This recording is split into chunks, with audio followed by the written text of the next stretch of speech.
Welcome to VidMark, a podcast to give you the video marketing knowledge to always hit the mark. Let us help build your confidence with video strategy and content creation best practices. Join us weekly for pro tips and guest interviews as we explore the powerful communication tool of video. It's time to boost your business. Let's talk video.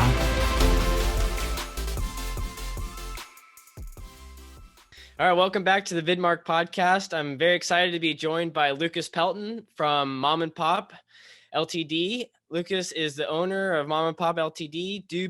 Do business better. They are a full-service consulting firm helping their clients make informed decisions, convert decisions to actions, and implement solutions to deliver sustainable success. Lucas, thanks for coming on to the podcast. Hi, Brian. Thanks for having me. Pleased to be here. Definitely. Well, maybe you can tell the audience a little bit about yourself, maybe how Mom+POP came about and how you fell into this industry. Yeah, I started back in 2001 as a PHP developer after quitting Starbucks after graduating college. I quit one weekend, went out to the hot springs, and on the way back in, my first little bit of cell reception, I picked up a voicemail that said, "Hi, this is Paul at Project A, and we heard you might be available for some consulting." And that was my first day in business. As a PHP developer, I realized that I did not want to sit in front of a screen and write code all day, every day.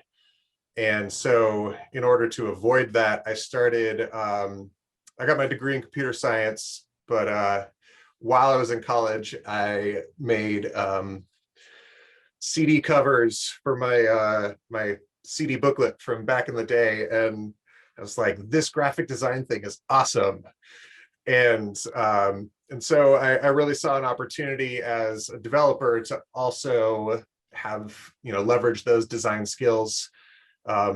So that I wasn't just the guy who was writing the program that the person told me to write. I could bring some critical design skills to the process and, make some decisions on the way in. And so, one thing led to another. And as I acquired more development clients and also offered them design input, I became a web designer and developer. And as those clients needed me to convert those designs into print, I learned all of the software, the Adobe software to build things out in the real world, on paper and in banners and posters. And so then I became a print designer, and I was living with a friend who put himself through college as a studio photographer. And so I learned studio and event photography and began to offer my clients the option to come photograph their events, to tell the story and put that into the print materials that I'm making for them. And every client and every skill just sort of built to what has become a full service agency in one person and an occasional helper here and there. So, whatever it was that my client needed, I said, yes, I can do that. And either I could do it or I made it happen on the way by. Oh my goodness. That's awesome. I think the thing that I glean from that is just like being curious, or like not being afraid to try different things. Like, it's very inspiring hearing your story because I think a lot of people, they'd be like, hesitant to learn a new software or to learn how to do design. But for you, I think there's something probably exciting about it that kind of drew you towards it. Very, very cool being able to have like the development side of things and the design, because you're able to, just speak. They are kind of their own languages in and of themselves, the design language and developing world. It's true. And I feel like often in a bigger organization, those two languages sort of get lost in translation. There will be designers who make decisions about how things are going to look when they work, or how they might actually sort of function. But then when it comes down to, well, how does this work on the development side of things, there are huge issues with those designs, either in terms of, programmability or repeatability, or being able to abstract those to make them as economical as possible. And so sort of being able to think about the development aspects when I'm designing something, or the design implications when I'm developing something, like how can I structure this the right way for things to be styled consistently later on. It's nice for my clients to not have to pay for that extra time of figuring out those problems that crop up. Totally. Or I can only imagine just like the headache that someone has of like the designer makes this really intricate, cool like web page or app, whatever it might be, and then on the production side of it, it's just like not feasible. So you're able to kind of bring those two worlds together. Very unique. Have you met anyone else like yourself, Lucas, out there that has that like kind of same ability? I'm sure I have, and we just haven't talked about it. My some of my clients are very pleased to know me and say things like, Lucas has the imagination to come up with the thing and the skills to get it done.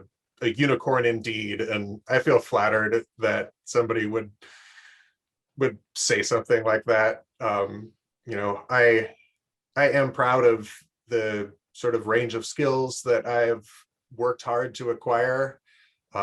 And it's nice to have clients recognize that. But by no means am I the only person who does this. In fact, I would like to meet somebody else who does this, and so I could talk about it with them. Have someone else. Yeah, I know. Well, I think it's a very rare skill set. So I think, being acknowledged for that is, very cool. I'd be curious too. I haven't met too many people that are able to do both of those.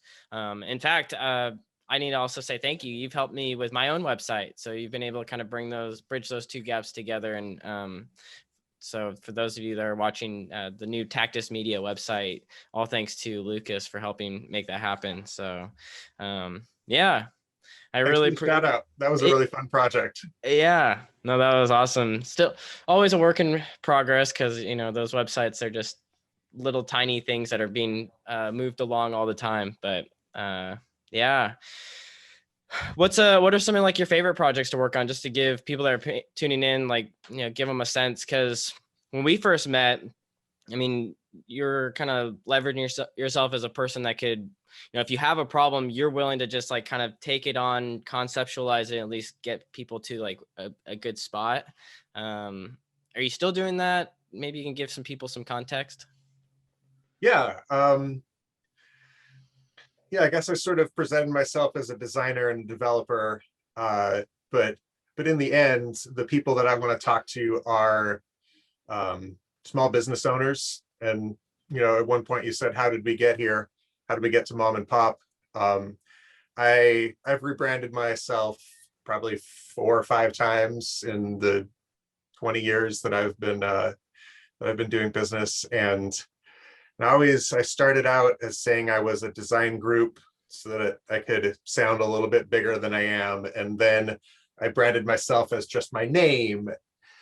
And then I branded myself as a consultant. And I couldn't figure out, like, what is how can I connect my brand to my market? And then I came up with mom and pop. And really, the folks that I work with are mom and pop shops, mom and pop organizations. And that's probably selling the client size a little bit small. I'd say I work with like small and medium-sized businesses, but definitely they're owner driven. Maybe it's an owner operator, and they have 5 employees, 10 employees, and this owner has a vision for how they want to run their business. Where are they going to push the envelope? What new ground are they breaking with their business? How are they being disruptive in their industry? So they have a vision for that. And often as a business owner, you have this vision, but just the mechanics of running your business day to day, you don't have time to think about how to be disruptive. Or if you've thought about how to be disruptive, you maybe don't know which tools you're going to use to roll out these plans. And so my client, my ideal client is somebody who wants to make a change, who wants to break something, and has a very clear vision for how they want to do it. They might have in place 5 years, 10 years of business processes that some of them are working, some of them are not working, some of them are part of what needs to be disruptive. And my goal is to come in and sort of like with laser accuracy, figure out which business processes we're going to replace or update or modify, and leave the rest of their sort of work chain in place, so that they experience minimal disruption. Their employees don't have to learn a whole new system. They have to learn one small step, one small thing that's different in an otherwise unchanged, larger story arc of what happens inside of a business. Definitely. Yeah, I think that's helpful. They're able to kind of give this out external look, and so you'll review the processes or any kind of series of steps that they have for their product or services. I think you work with all types of industries, right? Yeah, I work across a lot of industries, mostly service, some product. I've done product packaging and branding, but the thing that is the most fun is a service, something where there is a customer and the product is the experience that this business is providing for their customer, an exceptional new way to experience a well-trod industry. Definitely. Yeah, changing the status quo. I guess that's like kind of the cool, or not cool, but like an interesting company to work for, because they are, yeah, it's groundbreaking. They're innovative. They're changing the way that we might see things. So, I mean, it's got to be pretty inspiring. Every day you get to work with new brands that are trying to do something. I don't know. There's something fascinating about trying to go into the unknown and trying to bring life to that. Yeah, it's a little bit scary too. Probably the example that I like to bring up most often is Green Drop Garage here in Portland. They I started working with them in 2010, and they had sort of a hand-drawn logo that the owner had sketched out and a broken website from 2005. And they wanted to do an online calendar of available shop slots. And I said, hey, listen, I can fix your calendar, but everything else about this website and this brand is like, it's gonna create some friction for the success of this calendar project. Like, you will have a working calendar, but people might not want to book on it. So we started working together doing a complete rebrand and a complete reimagination of his website. And 10 years later, 8 years later, what year is this anyway? 8 years later, he came up with the disruption of eliminating the 1999 oil change coupon that you get in the mail. An auto shop has a coupon. You come in, they get your car up on the lift, and they tell you other things that are wrong with it. And so all of a sudden, that 1999 oil change turns into maybe a $300 brake job, which for the auto shop is that's great because they're getting work. But for the customer, that experience is, you're like, yeah, I've got this deal. I'm going to save some money.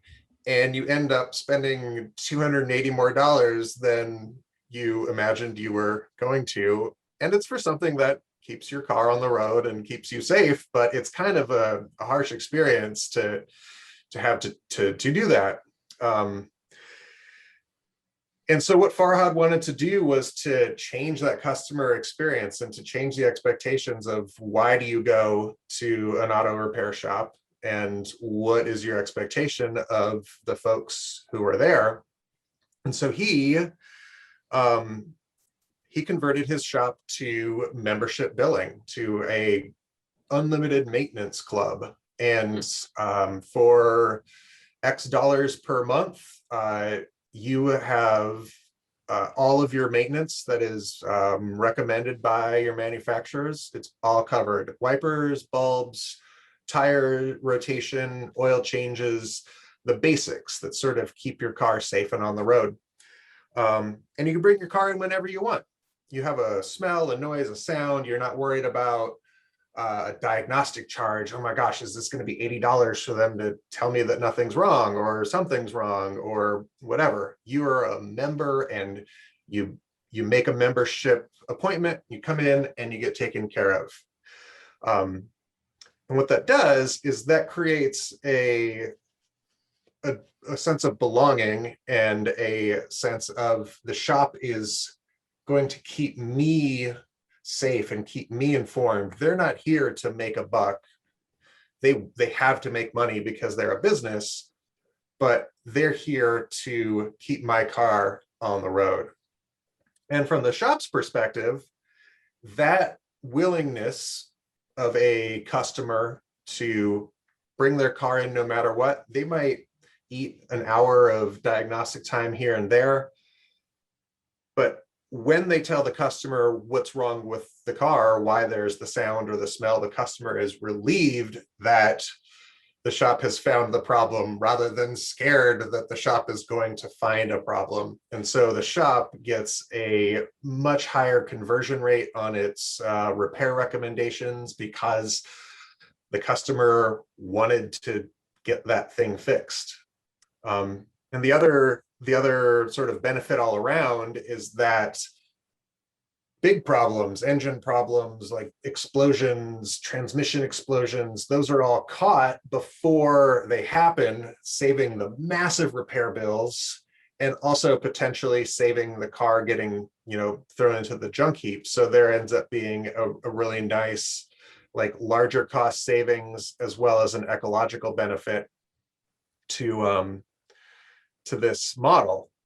Mm-hmm. And so what Farhad came to me, he said, I want to do membership billing. And I said, you're crazy.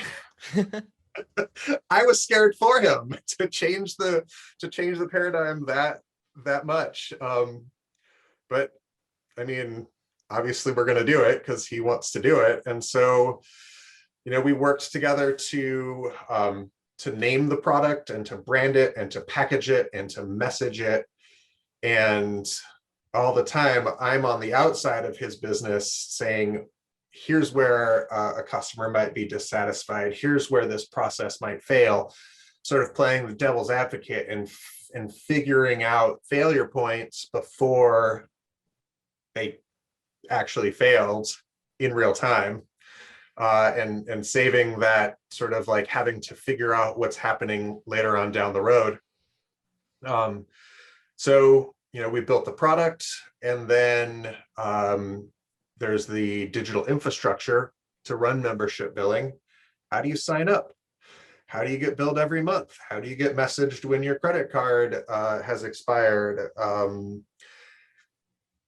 How do you, all of the things that go into billing somebody every month? How do you support the members? How do you track who is currently a member? What are we doing with people who are members? How do we get them into MailChimp? How do we get them into a customer portal? And, anybody could charge somebody some dollars per month and say they were a member, but it's this whole package of getting emailed a link to log into your membership portal and add another vehicle to your membership and to upgrade to roadside assistance inside of your customer portal and get the welcome email from MailChimp. And, all of those facets that are not just membership billing, those are all things to think about in this bigger network of what structures do you need to provide an exceptional customer experience, one where the customers don't notice that they're having an exceptional experience, as opposed to actively noticing that the experience is barely adequate, and maybe they got taken for a ride by signing up for this membership because it feels kind of janky. But when things are nice and smooth and slick, not noticing that it is an excellent experience sort of tells you that it's an excellent experience. That's so interesting. Yeah, kind of like people won't notice when they're having a good time. I mean, when it comes to video, people won't notice like bad audio, but when it comes, or they won't notice good audio, but when it comes to bad audio, they definitely notice. So I'm with you, and especially with something like getting your car fixed, it's a necessary thing. You have to do it. And so to create like a new model of flipping that on its head is, I think, really relieving. I'm reading Primal Branding, this marketing book, and explains how just thinking about every single step of that process, or they call it a ritual. So like going to the car, getting your car fixed is a ritual. And they've created this ongoing ritual and like you mentioned, some of those key factors, a community, thinking about those systems and processes in place to make it easy for people.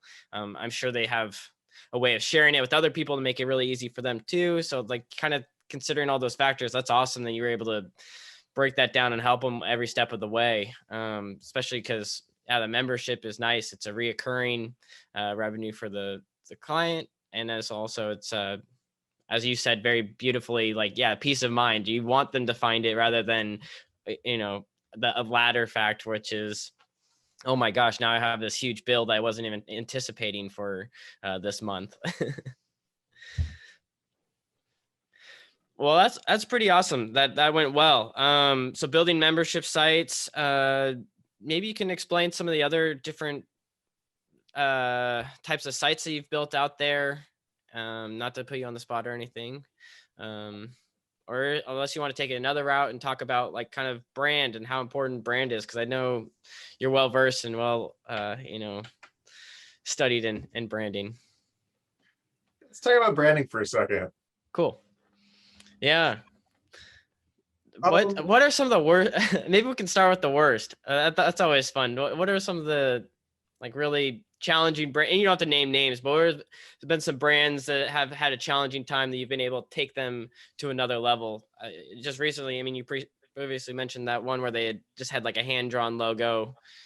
Maybe you have some other examples.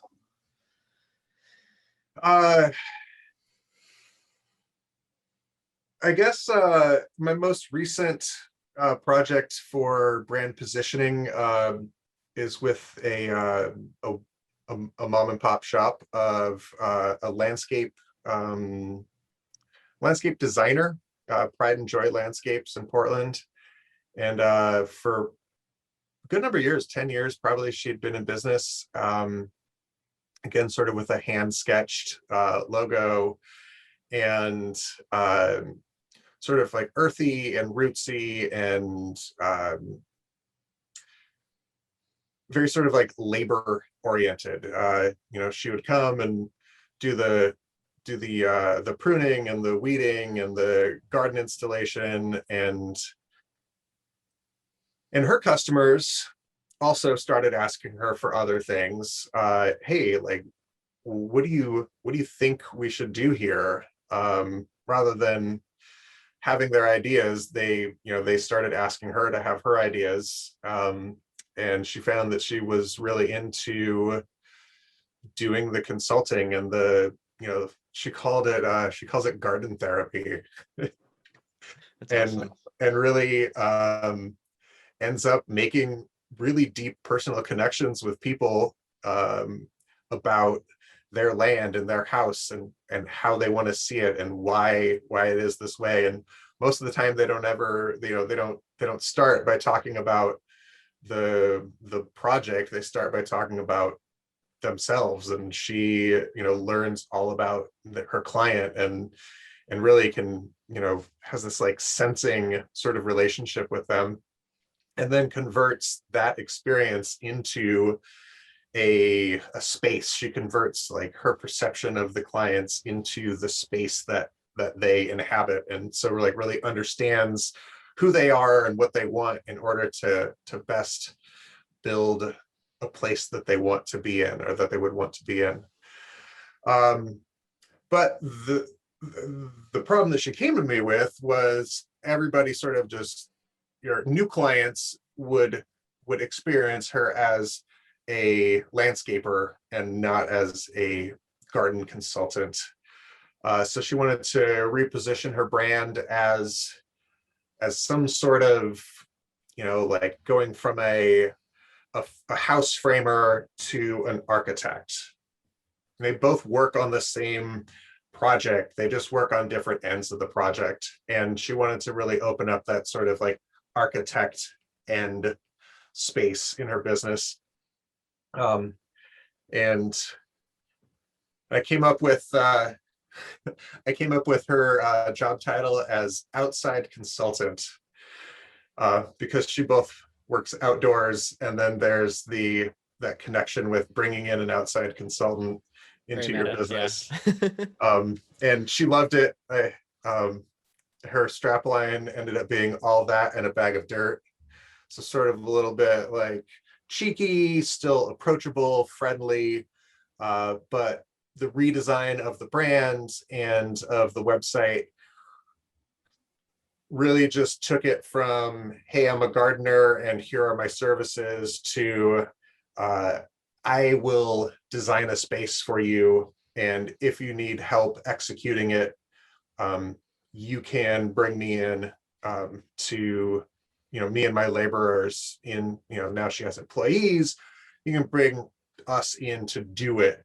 But on the other hand, we also can just provide you with a consultation and a plan, and your journey laid out ahead of you, and then you take it from there. And then she's on to the next project of getting to connect with the next customer and next client, and come up with their garden plan, instead of spending all of those backbreaking hours doing the work at the end of the design phase. Yeah. Oh my goodness. I mean, just to like slow it down for the audience, like that's a big wow that you're able to, I don't know, help her like have a metamorphosis, have this huge transformation of where she was at, where she was thought of one way, but through, this brand positioning, which was, I think you said you did a logo redesign and then website design as well, through these two elements. And as well as you probably had many conversations of, drawing out all these key elements of her brand. But through this process has been able to make more money, be thought of differently. Because I think for some people that are tuning in, they're like, that's a lot of money and a lot of work to change my name. Why can't I just start, asking, why can't I just change today? But making a brand transformation allows for that to happen. And that's where having someone like yourself who's able to see it from the external, I mean, you are the outdoor consultant to her, so, or the outside consultant. So yeah, very exciting. That's a very powerful ability that you have to be able to help people. And what's interesting is that she didn't even change her name. It was still Pride and Joy Landscapes. And, we cleaned up her look and feel. The same thing with Green Drop. They were still their Green Drop garage before, and they had their primary elements of a drop shape, and that carried through to their new brand. And Pride and Joy, the name carried through to the new brand. But what was the real sort of powerful? It's not just the logo. I mean, the new logo is helpful, but if you get a new logo and don't think about anything else, then you just sort of have a new logo. And there's, you could go on Fiverr or whatever and have a 99 designs and get a new logo for $120. And more power to you if that is what you do and that's what works, because that can work. But the important, or not the, an important sort of thing to consider when you are doing this rebrand is, yes, you have a new logo and a new look, but what is your messaging? Like how, and really, like in terms of messaging, what expectations are you setting for your customers? What should they expect you to deliver? How should they expect you to act? What products should they expect you to offer them? Um, and what's going to be their experience with those products? And so, thinking about the logo almost happens last. The heavy lift on a rebrand is, let's get your messaging clear. Who do you want to be? What do you want to do? Let me learn about you. And it's the same thing she does with her clients is, you make this connection, and you know who is the person that you're working for, and what are their visions and their goals, and who do they want to be. And that's sort of the nice thing about working with owner operators and mom and pop shops, is that the vision of the owner is the vision of the business. If you work for a corporate, it doesn't matter the vision of any one manager or any one project lead. There's something bigger at play that you can't really move. But when you're dealing with an owner operator, like, they're steering the ship, and to the extent that, if they don't like that shade of cornflower blue, maybe that's not the decision they should be making necessarily, because at some point it's like, well, what is your customer? What's going to resonate with your customer or your market, or what's an appropriate color or design element here? But on the bigger scale, when you say to an owner, well, what do you want to do? What do you want your business to be? They get to, I get to draw that out of them, and then they get to have that, and they convey that to their market or to their customers through messaging, through precise and targeted copy. It's Yeah, it's just words, but it's got to be the right words of talking about the right thing. exactly. And I think very well put. And I like that you mentioned that, like, the logo and all that comes after the fact. I think that's like the nice gloss, like, or the packaging that goes around a product, or that's the little icon that stands out. But I think what the key to what you mentioned is, it's a mindset kind of change of how the people within the business think of themselves, and how they talk about themselves, and how they visually show up, as well as a mind shift in their customers, changing the way that they think of you and how they perceive you, which is, I don't know, that's a superpower in and all of itself. Because, yeah, like you mentioned, you can hire a designer to make something. Yeah, it might be able to work, but to have a true effective rebrand, it's changing the conversation and changing the perception that you have in the marketplace. And luckily, with service businesses, especially, you don't necessarily have to change the minds of your existing customers.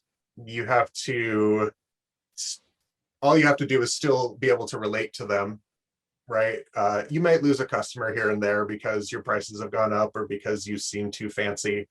But your customers are your customers for a reason, because you've provided them with ongoing service that is a good value for their money.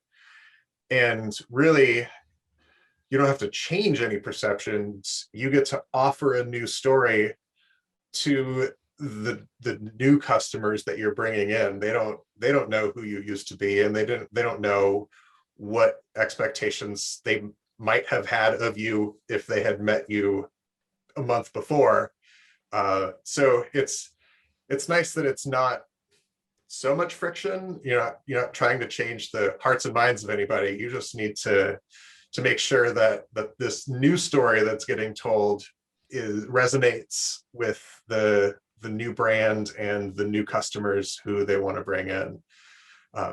So it's maybe not quite as daunting of a task as a national brand and changing, the perception of millions of existing customers.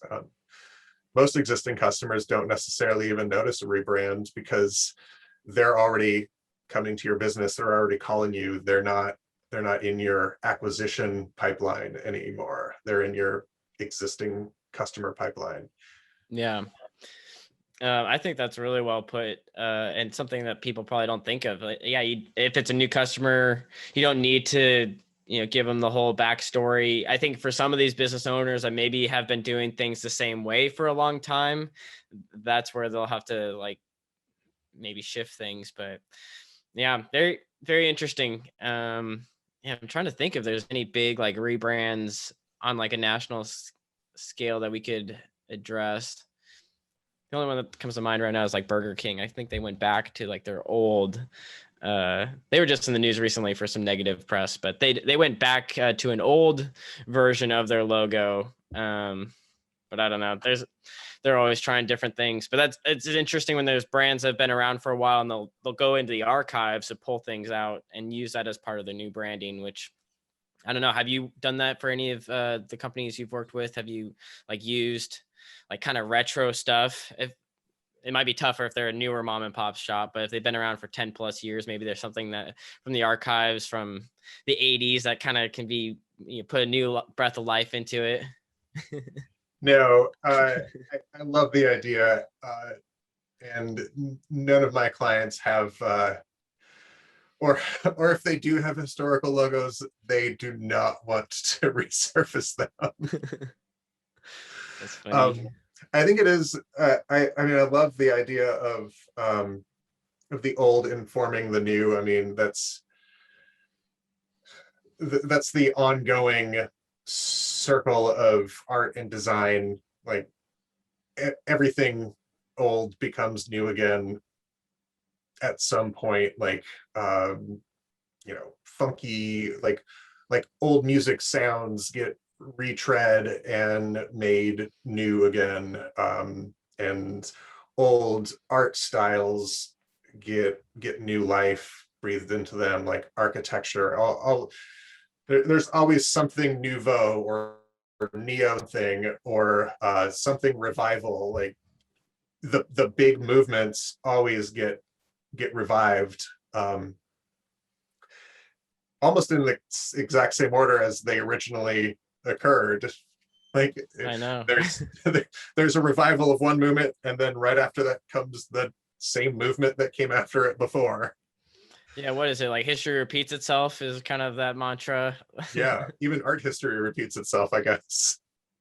I know. I know. Um, I kind of hate the quote where it's like there's nothing new, like under the sun or something of that nature. But I mean, I've always have an appreciation when they take something old and then they fuse it with something new. So then it does create something kind of.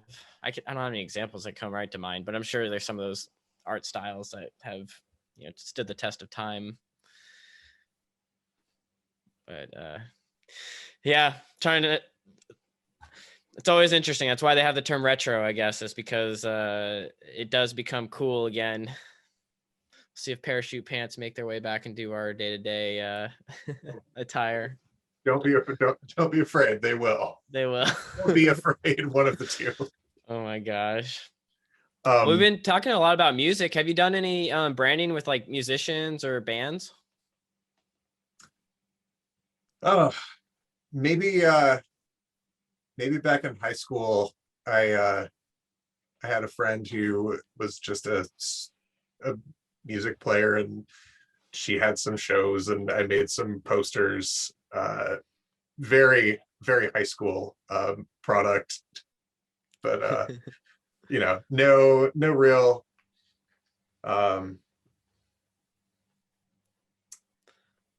Yeah, So no, I've worked with some musicians, but I have not worked on branding or I've done a lot of work with theater really randomly. Um, doing their like brand, or like does theater like set design, or like show posters oh, that's um cool.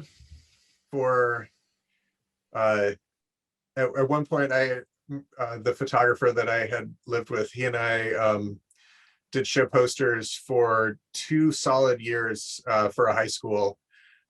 For they did 3 musicals a year, and we did their show posters. We'd come and like photograph uh, the actors all on the stage and like come up with these whimsical, super like a lot of Photoshop time. Just it was like our fun art just do art for the sake of art type projects. Um, and a couple of sort of like amateur theater. There's a group in Portland called the Re-Theater Instrument. I did a bunch of print material for them. Same idea, just sort of photograph the actors, and think of your blockbuster movie posters that are on the marquee outside of the movie theater, like that type of compositing and just silliness, just for the sake of making something extra polished and glamorous, that is a theater piece, but maybe it reads a little bit more like a blockbuster movie. That's awesome. Yeah, it's a win-win for the school and the students. They think it's really cool, and then yeah, people get excited and want to go see it. How do you come up with a lot of that design? Do you go in to the shoot like with a design in mind, or you take the photos and you kind of like play around with taglines, or like you said, a lot of photoshopping?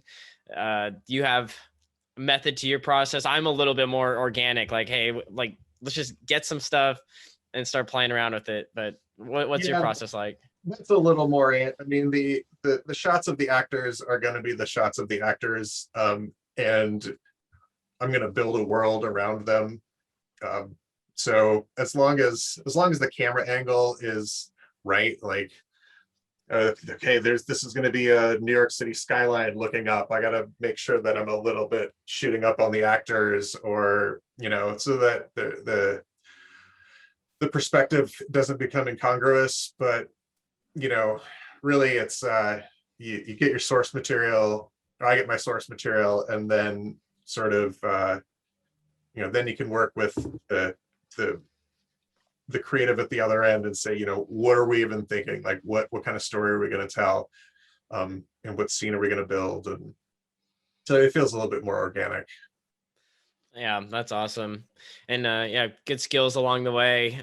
You're making me think of that your iconic end of the year photos with your family, where you kind of Photoshop all those together. We don't have to pull them up on the podcast, but maybe I think it's cool that you're able to like not only use your skills, for good out there in the corporate world, but personal projects as well. It seems like you're always kind of developing your skill set and always chasing your curiosity, I guess you could say.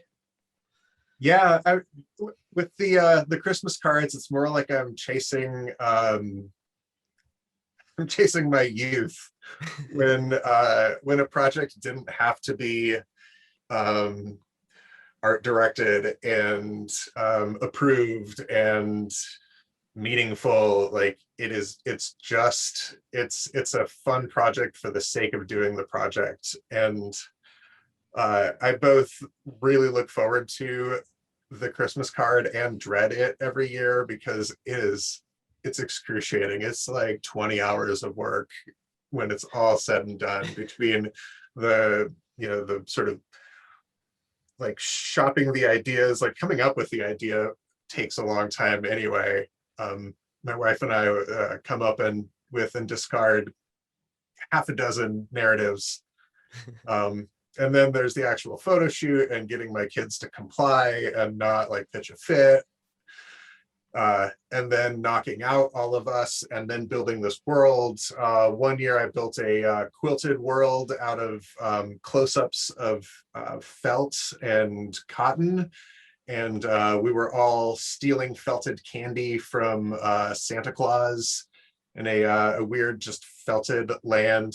That was the year that Trolls had just come out, and there was all of those scenes where the trolls are scrapbooking in felts in sort of like really high fidelity, and it was an homage to scrapbooking with fabric.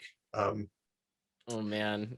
One year we built a world like the seedy alley in the back of Santa's workshop if he were, in Chicago or New York, and there's elf graffiti all over a brick wall, and we've got giant crayons, and we're graffitiing on the back of Santa's workshop, and just in the foreground there's red and green flashing lights, and we're caught in the headlights. And instead of saying police on the lights, you can see that it says Santa in the background. And our tagline is "Get caught in the spirit" that year. So it's just, whatever it is, it's just some random. It's a non sequitur story every year, and it's just what weird thing are we gonna do this year? Yeah, well, that's pretty exciting though. I mean, but it's still probably a similar process to if you're working with a brand. You're making different list of concepts, ideas, throwing out the ones that maybe sounded good, last night at 11 p.m. and today you're reading, you're like, maybe not so much. And just being able to execute on it and have something to show, I think that's pretty exciting. And it's just like a testament to your creativity. I always get kind of sad when creatives like aren't doing projects on the side, like all they do is just their client work. You're like, well, what are you doing to kind of stretch yourself and develop your skills? And I think that's probably one of them for you, I would imagine, to be able to continue. Yeah, that's true. Creatives who don't do projects on the side, I feel like they're missing out on that, being creative rather than creating, right? Like when you get a job from a client, you are creating a thing for them, but you're not necessarily being creative in that completely open, free-flowing, making something for the sake of its existence. And if you have an idea and you like it and it's your project, you can just do it.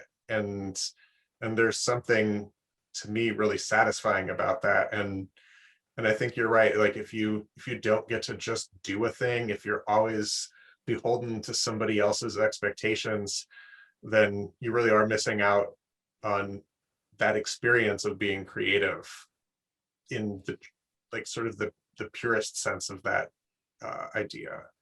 Definitely. Yeah, just making something. And then, yeah, when you have a client, you kind of have to make it. It has to have a goal in mind, and it needs to be successful. It needs to meet, metrics, and it needs to have a call to action, where it's just creating something. You're able to experiment. And then I usually find is like, oh, I'm experimenting with my own project, and it winds up finding its way into like a client project later at some point. I'm like, oh, I'm so glad I like messed around, doodled around over here, because now I, have the skill and experience. I'm not having to learn it while on the job. Yeah, isn't that satisfying? Like you're working on a project and you're like, wait a minute. You just grab this thing that you already have done, bang, drop it in, and you tell your client, look at how awesome that is. And they're like, Yep. we love it. And it was waiting for this project, and there it is. There's a place for it. Exactly. Everything happens for a reason. When it comes to like I'm just amazed that you're able to like coding and design, photography. When it comes to like learning these different things, is it kind of like cyclical, like different times of the year you work on, like you do a little bit more coding, or is it just like as things arise? Do you have a method to how you like to acquire these skills or refine them? Oh, it's a good question. The projects come in the way that they need to come in. And I don't really advertise, and I don't market myself. I get work through client referrals, and Um, and I'll, like, oh gosh, my pipeline is looking like it's going to be empty here, and then somebody will call me with, hey, we heard you X, Y, or Z, and I'll be like, oh yeah, let me dust that off, and I'll fire up my video editing software, and refamiliarize myself with the keyboard shortcuts, or let me charge up the battery in my camera, and make sure I've got my memory cards ready, and I'll go over to this project. And I definitely do notice myself being rusty sometimes, especially with photography, since I don't do it quite so frequently. And like I'll have to like talk to myself on the drive over there, and like remind myself, all right, here's all the mistakes that you made last time. Like you spent 20 minutes with it on manual focus instead of autofocus. Like, make sure to check these things that that are not part of my everyday. If I were photographing every day, it would be like this, like natural, like you feel the switch just to know that it's in the right focus mode. But like I fire up my computer, and I know the keyboard shortcuts for Photoshop, like because it's just there every day. But but it is funny to recognize being rusty, and like with photography, it's really easy to see because you have a record of what you're doing. And I'll notice at the beginning of a shoot, things feel sort of like stilted, and there's not like really a connection with the subject. And then as I get more comfortable, like back into the groove, and I'm making a connection with the subject, towards the end is when I get those really like magical moments where, it's that exact moment that captures their exact personality, or tells the exact story of what's going on with this group of people at this time. So I really I show up early and start like warming up like a sport almost. And it's real. Like it sounds silly, but it's real. Like I see the moment when I have gotten, when I've sort of like worked out all the kinks, and I'm ready to start really delivering. Yeah, definitely. When things start to click, I'm with you. Yeah, because it's kind of have to go through like a mental checklist, and yeah, you don't want to make the same mistakes again. You're like, oh, didn't clear the cards this time, or Yeah. the famous lens cap, or didn't press record, and any number of those things that are Does that happen factors to you? Oh man, well, I try to not let it happen as much, but many times early in my career, there's an occasional something that'll slip up where I guess the most recent one was I forgot my mic stand, so I had to kind of jerry rig a a banner backdrop to hold my microphone. So just with duct tape, luckily it's out of the frame. You can't, like, no one would know, but it's a different setup than normally what I would use. But that's part of it, is like kind of being on set and having to troubleshoot, problem solve in real time, especially as people's time is like kind of precious. They're only there, maybe they only blocked out an hour, so you're like, okay, clock's ticking, how can we make this work? And usually it comes, works out in one way or another. Sometimes you work your magic in post after the fact, like you said with the photography. If it's out of focus, maybe you can sharpen it after you've taken the photo, or any number of things. But that's the fun part. What's the creative field, that there's no one right answer, so you can come to many different ways to getting the desired look that you're going for. I love the make it work. You just got to make it work. Like, as long as it's out of frame, it doesn't matter. And it almost tells like a better story for the people that you're working with, where you're like, oh man, this is about to melt down. Like this video shoot, like this photo thing, this this interview, like whatever it is, like this is about to not happen, and just give me 5 minutes and we're going to make it work. And then whoever you're working with is going to gets that experience of seeing that agility, and sort of like thinking in the moment, and figuring out the bare minimum requirements to to produce the product that you need. And the end product ends up being the same end product, if not better, because now you've got this buy-in from your client. You're like, oh wow, like this almost melted down, and now we're still doing it. This is great. I'm totally on board. And every time they look at your duct taped microphone, they're like, yeah, this guy Brian, he made it work, and we're doing Comes this up with video solutions. shoot. Exactly. It makes me think of, I don't know if you've seen that Steve Jobs movie, the second one that Aaron Sorkin wrote, but there's the scene in it where they're like, Steve Jobs wanted the computer to say like hello to the whole audience, and it wasn't working, and one of the guys, his Jobs, is like on the line, and so their workaround solution is they wound up using like a newer model of the computer that hadn't been released yet, so there was some kind of like ethical like, but it was still their product, and they decided to do it anyway. So they used the newer computer to say hello, to the audience. But anyway, it makes me think of like, yeah, even at, if there's multi-million-dollar projects, things don't work. And how do you find a workaround to still get the end result?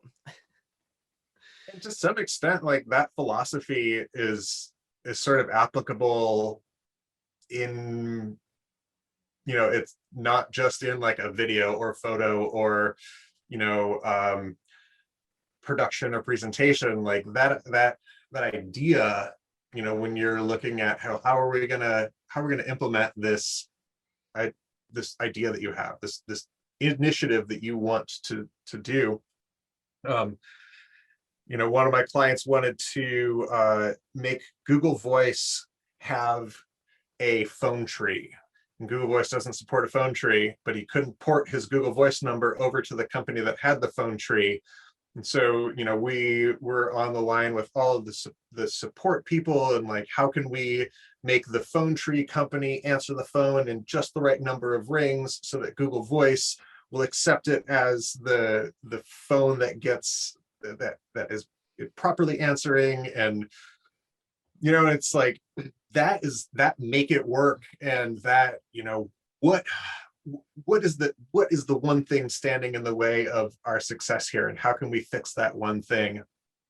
That's the real fun part of the project. That's, of any project. Like, what is the project, what's the problem, like, let's solve the problem. And then sort of after that, it's almost like the monotony of implementing this solution, and then, all right, well, I've got the solution. Like, that was the hard part and the fun part, and then the rest of it is just like, now we're doing the video shoot that is going to take the hour that we were going to take, and great, we're getting through it. But there's that like that thrill and adrenaline rush of solving the problem.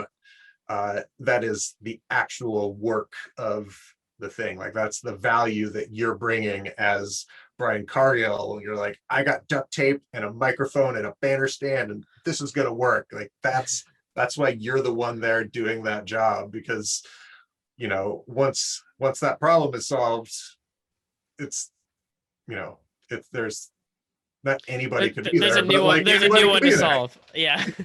Once that problem solved, there's another one soon after to be, because there's endless stream of them. No, I think that's really helpful for people to kind of think, like, even just like, how do you clearly identify whatever the problem is?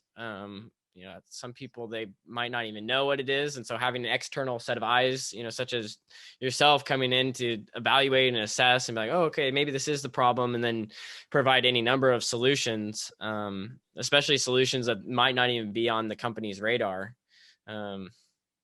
I don't even know where to begin when it comes to putting together like a membership site or a membership program for people. So like, you'd be able to come in and help somebody with that, which is a huge benefit. Yeah, go ahead. For it. No, I was just going to ask the next question, but what were you thinking? Having done the thing once, really, like, it's nice to, even if the next project is a little different, like, all the fundamentals are there. And membership with Green Drop was Farhad and I both learning how to do this, him from his end and me from my perspective. But but now, you know, I've rolled that out for another auto shop and for a just a business consultant, and you know, like the nuts and bolts end up being the same, and really it's the details, and you get to then learn about, okay, what are your specific needs, like how are we going to take this product? It's not a packaged product. It's not, you know, turnkey. You can't sign up for it on a website and have me email it to you. But, you know, at its core, this is the same product. And now the fun is to like learn about, you know, what's your model, or what's your proposition, or, you know, what other products are we going to integrate with this membership? Do you want it to go into your customer relationship manager? Do you want to, you know, start like a drip email campaign? Like how do we take this core product and do other cool stuff with it, make it bigger or different? And again, that's that problem solving. It's like, hey, what's your problem? Like, you know, the problem was membership, but like what about membership is specific and interesting to you that we haven't solved before? But by having rolled out membership already, all of those big failures, you know, those big stumbling blocks, we can avoid, you know, the hard ones, and just have small stumbling blocks, because with every problem you solve, like you're not going to solve it exactly right, and there's going to be some degree of failure and some degree of learning every time, and ideally those taper off until the next big disruption. Like what's the, you know, and then you start learning again, like now we're disrupting things, and what are the big stumbling blocks, and what are the big lessons to take away from this new paradigm. Yeah. No, it's pretty exciting. I love your passion and excitement for like problem solving. I think some people, not everyone's wired that way. Some people are like, hey, I just want to like go to work. I want to know what to expect. Okay, I do this and I rinse, wash, and repeat. Whereas I think you are like willing to go charge into the dark, into the unknown, you know, with optimism and knowing that you're gonna learn along the way. And I forget what it is. Like failure is, oh gosh, I wish my poetic quote mind was working right now, but I don't know. Failure is a way to, you know, on your way to success, you know. Fail to success. I think that's a book title somewhere out there. Well, very cool, Lucas. Well, is there one thing out there that you think businesses could do to make like a small improvement today? Whether it's design, website, branding, what comes to Oh, mind that's a for good you? question. Whoever's watching your the podcast had to sit through a lot of talking to get to to get to the advice part. Like, oh, now there's something I can take home from this. Here we go. What can I do today? Oh yeah. Hey, this is the nuggets at the end that people, if you've been patiently waiting, this is where you get all the good stuff. Oh, I I think that the best thing that any business owner can do is to forget that they're running the business and be their own customer. Put yourself in the shoes of the customer. What are the hangups that your customer has? What don't they have time for? What frustrates them? Um, what are the slick things that are happening in other industries? It doesn't even need to be your industry. What are the slick things that are happening that customers are experiencing that you can provide them? Um, those experiences in other industries are not specific to the industry. It's specific to how you care for your customer, how you respect your customer's time, how you respect their intelligence, how can you how can you put really good audio on your video production, so that the customer doesn't notice that there's really good audio. Like what makes their life easy. And even if you can't implement that thing, having thought through that and say, well, this is what would make my customer's life easier. That's the 80% of the work, is the inspiration, the finding, the discovery, the tracking down of what you want to do. And then once you have it on paper, it's just a matter of doing it. Then you research, then you Google, how do I, whatever it is, right? Like, because the very nature of this exercise is to say, well, what are people doing in other industries or other markets that make their customers' lives easier?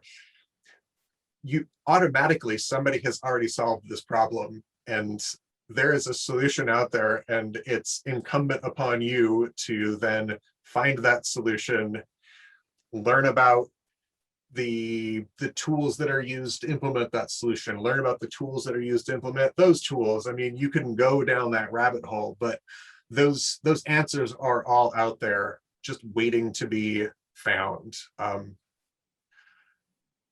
Some portion of what I do is like new thoughts sprung from my head without having input, and originate. Some portion of what I do is original ideas, but to the extent possible, I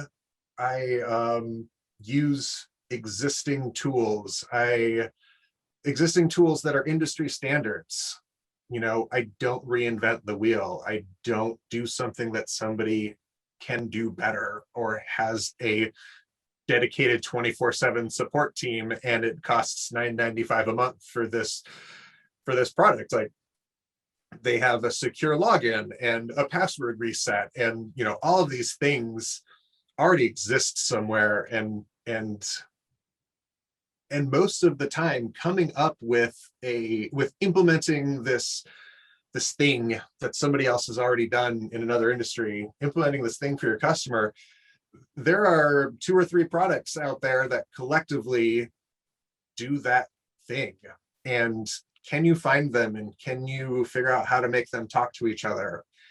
And if you can, you've got yourself a solution that will give your customers a more exceptional experience, a better feeling when they're done with whatever it is that you're doing. Do your customers want to get text messages and respond by pressing a link in the text message that says yes or no, and then it takes them to a web page that helps them do whatever it is that they said yes or no to? Like, that is a slick and smooth and natural experience for today's customer. And how can you solve one of your problems using that pathway that just comes naturally to your customers?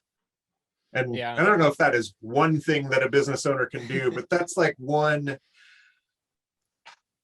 project, one thought journey that you can undertake. And and you're going to get you'll hit roadblocks and things that you feel like are unsolvable, and maybe that's where you call a buddy and say, That buddy being Lucas Pelton.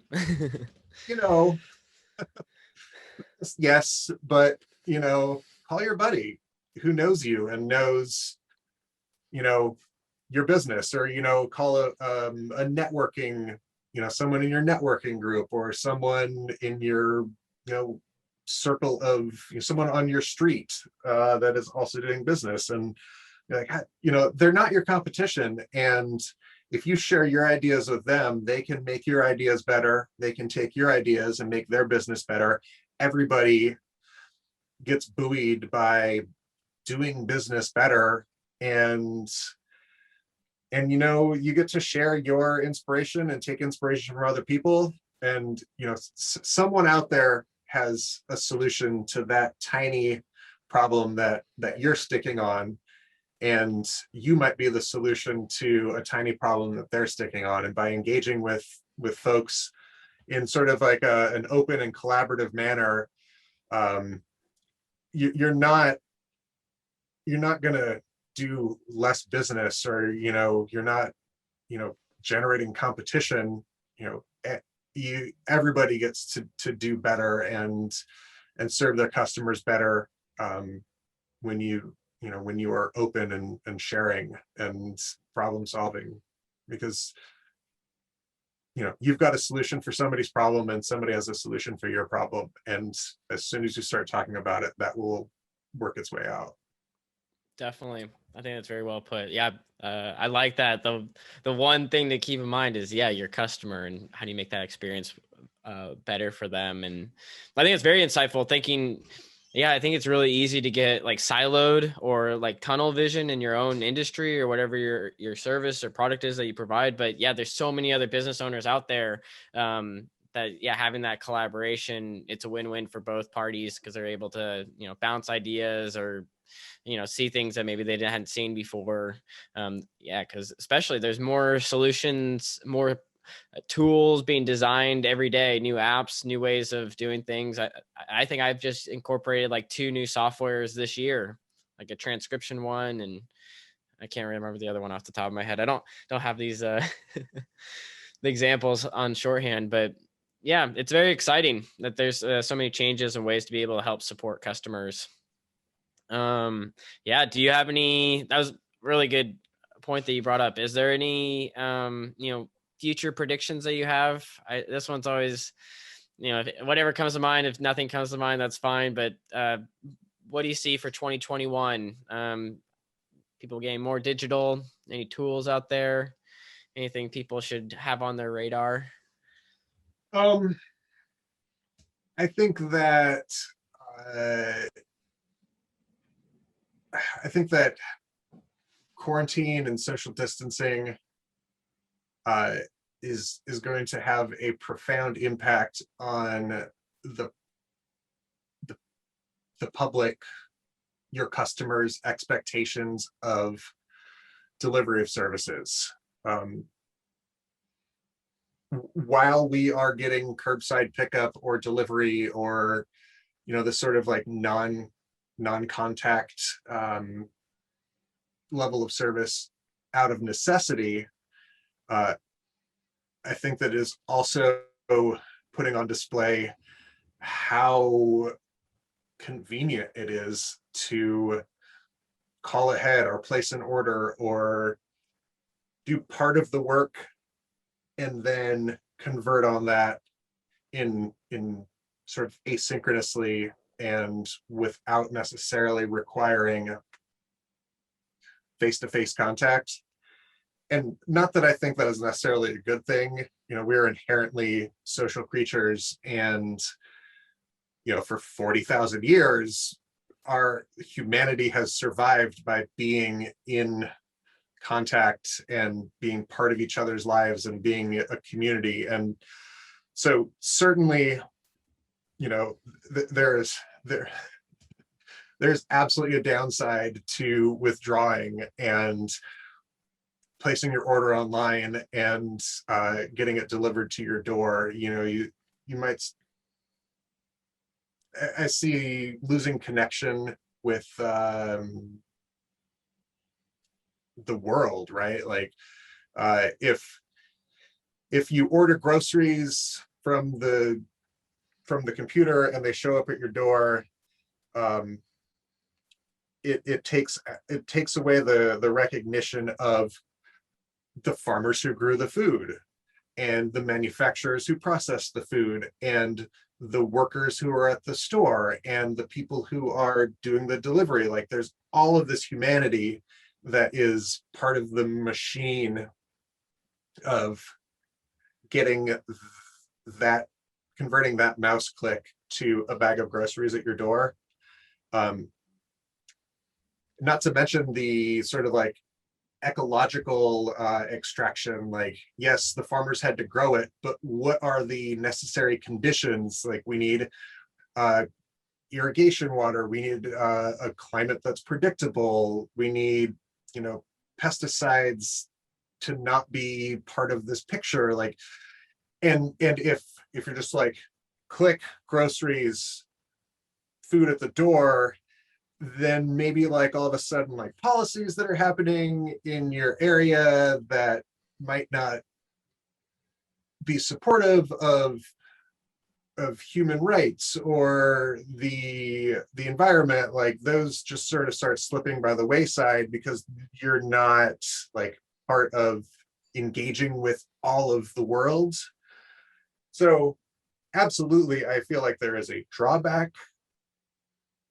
downside to this kind of disengagement, but at the same time, I think that it's kind of a reality where people feel pressed on their time, and just they want the thing and they want it now or fast or convenient. Or and if you as a business can sort of pivot your service model or how you interact with your customers, or you know can you do something curbside, and whether it's like actually curbside or like theoretically curbside, um can you proactively offer your services in a way that are part of this burgeoning set of expectations that is going to be an outcropping of this prolonged social isolation, and but still needing all of the goods and services that are ultimately provided by your community. You can't not eat. You can't not, all of the stuff that is curbside now, it's stuff that you have to have. Mm-hmm. And if you're a car shop, can you come up with a better after hours pickup and delivery? Or can you figure out how to go to the customer's house and get their car for them? Or, like, what can you do to be on the forward edge of that new sea of demand that we don't really know what it's going to look like, nor do we know what the implications of it are going to be. But if you're on the forefront and providing your services, you can, as a business, can do it in a responsible way, in a way that is respectful of all of the components that make up that service, while still being able to provide that convenience and immediacy that is sort of the new currency of customer satisfaction. Totally. Very well put. Very well put. Yeah, there's like a lot of things to kind of take into consideration. Yeah, especially I think you mentioned kind of the isolation that comes with new technology that allows us to still have these kind of interactions, but they're fragmented in a way. And here we are, in the pandemic a year later, and yeah, for me, I thought it would just be like, oh, this is kind of an exercise. We'll try this, for 6 months, but now this exercise has now become a new normal. And so how can you still humanize things, I think is what you mentioned, and still provide that customer experience where, yeah, maybe they remember all of those aspects, or a reminder of that, like, hey, there were a lot of things that went into play for you to be able to get your groceries in such a convenient way. Maybe reminding the customer, this is the action steps that we took.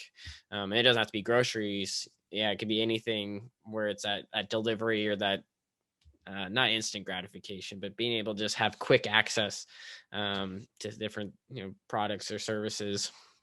Yeah, it's it'll be interesting. And then maintaining that really good customer service, customer satisfaction, and yeah, maintaining the humanity. I think that's what we're trying to maybe do through a lot of this, Zoom calls, is you're trying to have this like human interaction, a human experience somehow, but you're like getting a glimpse of it, a little fragment. So, and I think you mentioned, like, yeah, what's going to be the long tail effect of this? We still have no idea. I think the early ones were like, we're social creatures. Yeah, it leads to depression if you're not able to talk with other people, or you're not able to converse or share ideas, or just feel like you're accepted, or feel that you have someone that you can connect with.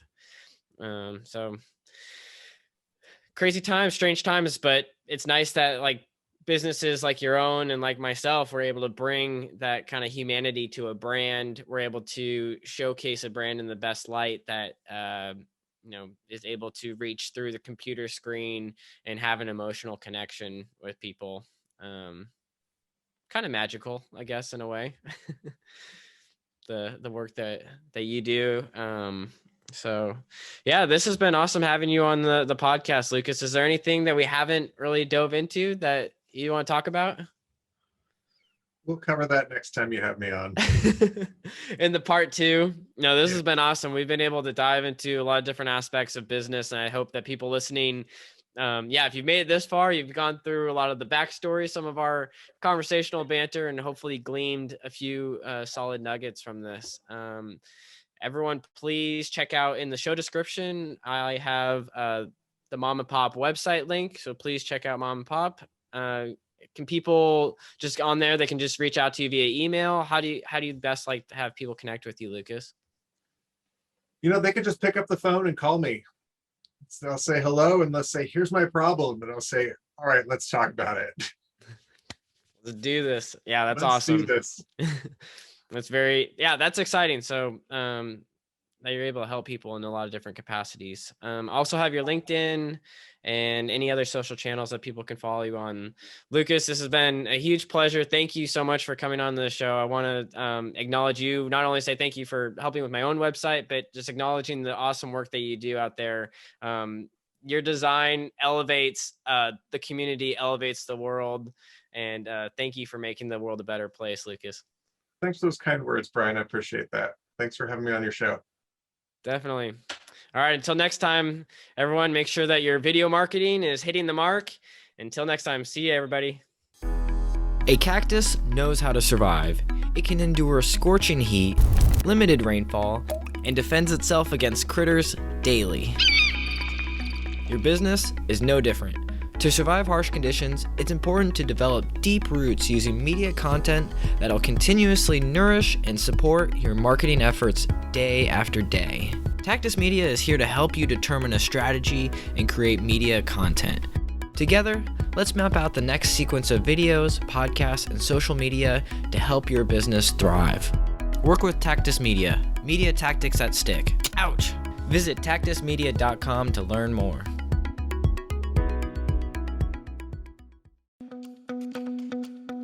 Thanks for tuning in to VidMark, a place for all your video marketing needs. Be sure to subscribe on your favorite platform and tune in every Thursday morning on either iTunes, Spotify, YouTube, and more. For a behind-the-scenes look and some bonus tips, you can follow us on Facebook, Instagram, and LinkedIn. Until next time, good luck with your video marketing efforts, and remember, always hit the mark.